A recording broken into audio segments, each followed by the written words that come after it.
So a relief plaque, a boss relief. So today I just wanted to go over, last week what we did, we actually took some time to do the drawing and, do the design of whatever you wanted to do. And today I wanted to show you what you want to do as far as getting the clay ready. Now, for some of us, you're going to be like, well, I already know this stuff because we did some of this last semester. But you got to remember that we do have some new students, and maybe some of them have never even messed with clay before. So I'm going to go through this, and I am recording this. So once I'm done with it, I will post it on Google Classroom, okay? So I made the assignment so you could turn in your drawing last week. Today, I'm going to check these. So that's the first thing. Design whatever you want to do. Like I said, I made this one because I made a nice little storage in the back of my yard that I'm going to use as my pottery studio. So I said, you know what, I'm going to make one that I could hang somewhere by the front door. Just a little decoration for my pottery shed. So that's what I did. So now I know that the size of my slab has to be this size. So what I'm going to do is, if I kind of look into the bag that you guys have at home, I kind of had my canvas, had my clay that I was going to start last class. I got a couple bags. I'll go ahead and take everything out. So main thing you got to remember is whenever you're working with clay, you do want to work on top of this canvas, because if you work on a table, it might get stuck to it. Usually clay doesn't get stuck to wood, but if you have like a piece of wood that has like a varnish on it that makes it nice and slick, it'll get stuck to it. So use a canvas, and that should be a good surface for you to work on so your clay doesn't get stuck on it. I have a piece of clay, and last week, and I took my water bottle. I had a water bottle here that I was going to show you. If you don't have anything to flatten out your clay with, heck, look around your kitchen, because your kitchen always has good things you can work with. So for this one, like I said, the shape I need to make is a nice big square with rounded corners. So I'm just gonna, just a little at a time, just pound my clay and try to manually try to stretch it out.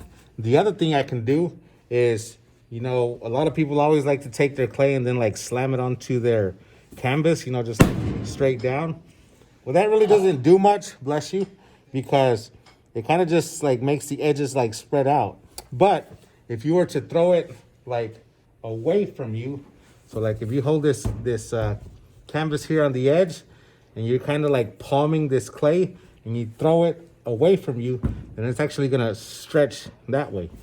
So I could take this and just start throwing it back and forth a little at a time. And I'm holding onto my canvas so it doesn't move, because I don't want the canvas to slide. I want the canvas to grip the clay so it stretches it out. And that is a good way to stretch your clay so it can fit your drawing. And for the most part, you want to make it just a touch bigger than your drawing. So boom, that's about a touch bigger. So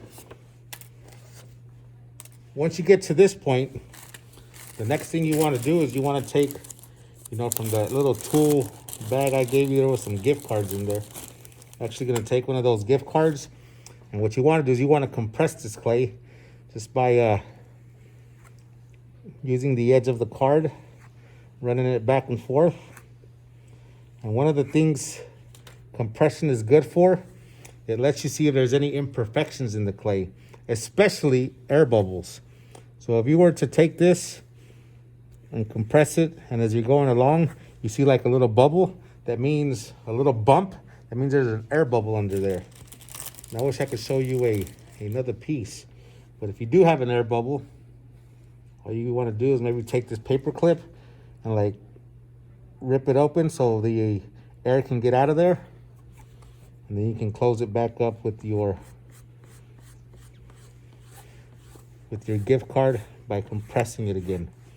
So if any air bubbles do come up, then that's what you want to do. Okay? Now, this week, I can tell you, your objective this week is going to be to have a progress picture of your plaque. Because if you do this correctly, you know, it might take a good long while. And also, like I said, I'm trying to slow things down so that you're not falling behind. So we're going to do a little bit each week. So for this week, we're going to transfer this onto there and then start the carving. So for this week, all you're going to have to do is a progress picture. If you are like 30% done, then that is a good point to be at. And then next week, we'll finish all the carving and then you'll turn in a picture of your plaque as a finished carving. So let me tell you what I would do next, and then maybe this would help me. So once I have my plaque, I know it's going to fit on there, then I'm going to set this aside. It's going to dry because I want it to be a little bit dry so I can transfer my picture. The next thing I'm going to do is I'm actually going to cut out this picture, my drawing plan. But before I do that, I'm going to get a regular, let me set this aside. I am going to get a regular number 2 Ticonderoga pencil. Not a mechanical pencil, not a, where is my Ticonderoga? Let me go sharpen this one. I lost mine. I was using it earlier.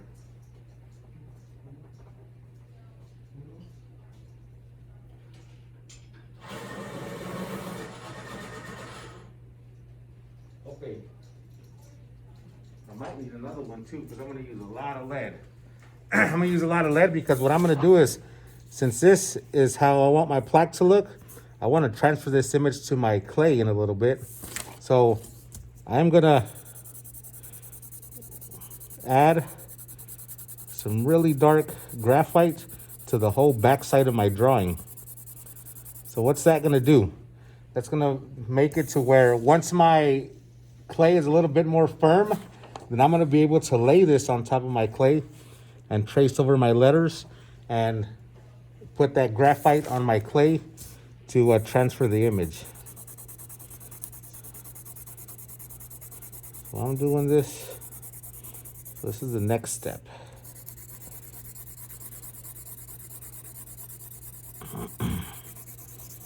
Okay. So once you're done with your drawing, don't forget to take a really good picture of it so you can turn it in.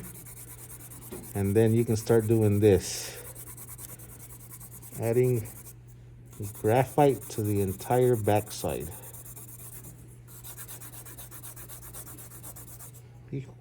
I'm almost out of pencil.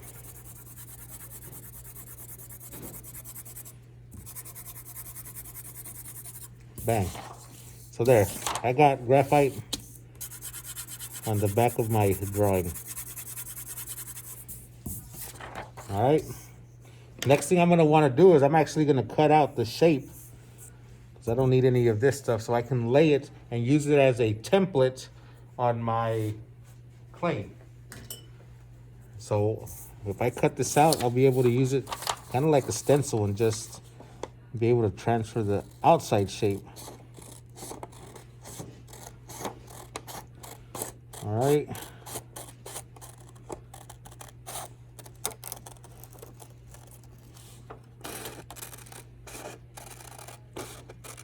I've always said I want to buy me some left-handed scissors, but I never have. One year I am. So I can see where I'm cutting better. If any of you guys are left-handed out there, man, we have it tough. With all these tools they make for right-handed people.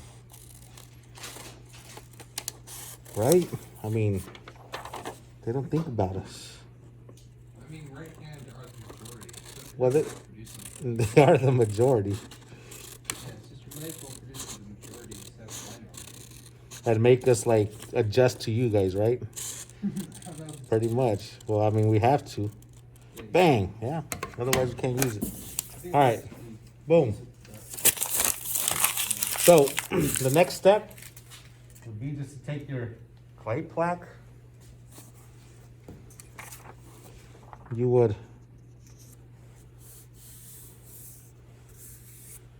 lay your paper on top. And I'm doing it right now, but in reality, you know, this clay is still pretty soft. You would probably want to wait. If I was gonna give you a guesstimate, it would be about 30 minutes. You want to wait with your clay out in the air about 30 minutes so it firms up a little bit. And then once it's nice and firm, usually what I would do, I would probably trace the picture first. And then once I trace it, then I would take my card or my paper clip and then cut the outside edge. So I'll show you what it looks like. You know, right now it's not gonna work super well, like I said, because my clay is really soft still. Because I barely did this. So I'm just gonna do this white because I'm actually gonna wait for it to firm up and do it correctly. So you guys wanna wait when it's a little bit more firm, and then this will give you much better results. But as you can see, like I can kind of see where my Y's at right there, so I can come back in. You know, once it's a little firm, now I know where I'm gonna carve and where I'm not gonna carve. Okay, so that's what you want to do to transfer your picture. All right, so for today and for next class, like I said, you want to complete the step of creating your slab. You want to complete the step of transferring the image, and then you want to start carving. So that is what we're going to do for this week. And the next week, we're going to take the time to finish the carving and turn in those plaques completely done.